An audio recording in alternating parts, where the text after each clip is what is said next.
So moving on, question 6.2, we're looking at a 2D, 3D problem. What we are given the information. Okay, let me not waste time by looking at that. Let's see, express AK in terms of sine x. So if you look at AK, this is a common side between two triangles.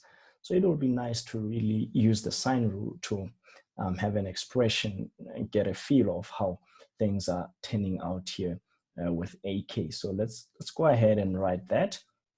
So AK, if I use the triangle on the horizontal plane, it's AK over sine 2x, okay? And then this is equal to, then which side am I gonna take? Well, I'll use this angle, so I must take that side. So this is KF over sine 90 plus x, and I can see right away that this is really taking me far from my answer. I need a sine x, okay? So I'm going to do this here and look for another option. What do I have is AK, right, over sine x. So here we were looking at triangle AKF. Here we are looking at triangle AKT, right? So here, then here AK over sine x, really I must use KT, okay, or TK if you like, as given in the case over sine 90, right? There I am, and I can see already, I think I've got a winner here. This here will be a winner than the first expression, because it is really less complicated. I know TK is 2, I know sine 90 equals to 1, and wow, look at that. I am done already. So using those two available options, I can now conclude, well, this thing is just 2 sine x over 1, and this is just 2 sine x. That's it. Done. 2 marks in the bag. 6.1.2, numerical value of KF. Guess what? As I was just trying in my first problem, I had an expression for KF, and I have found this AK, so I can use that by just plugging it in. And you can see everything is really falling into place. I'm just going to go ahead here and simplify, write this as 2 sine x, because I'm using the previous answer, which I've just discovered. And I've got sine 2x is equal to KF over sine 90 plus x. And in this case, you can see that now we're going to have to apply some of the knowledge that we know. This is a double angle, which simplifies to 2 sine x cos x. This is KF. This should change to a cofunction, right? And you can see 2 sine x, that takes care of 2 sine x, and I'm left with 1 over cos x is equal to KF over cos x. But if I make KF subject of the formula here by multiplying by cos x over 1 on both sides, okay, you'll see that KF equals to 1. And that's how easy these 2D, 3D problems are. They seem to be difficult, but they're really not difficult. You just got to keep your composure and work through. So let's look at the last question on trigonometry from this past paper. In this one, now a lot of information is given also, but the interesting thing here is that you've got to use some knowledge from Euclid geometry. So we can see here's a center, and there are lines drawn from the center to the circumference. So we know that means those lines should be equal. I need to calculate the size of x. So this thing is given as 10. That means this thing here is also 10, and that thing here is 15. So the suggestion really here is then that I should kind of think of the cosine rule and then you know that's the side, that's the opposite angle, and that's exactly the angle that I'm looking for. So my formula is gonna go BC squared is BO squared plus CO squared minus 2BO times CO cos O. And then I can just do some substitution here. This is going to be 15 squared.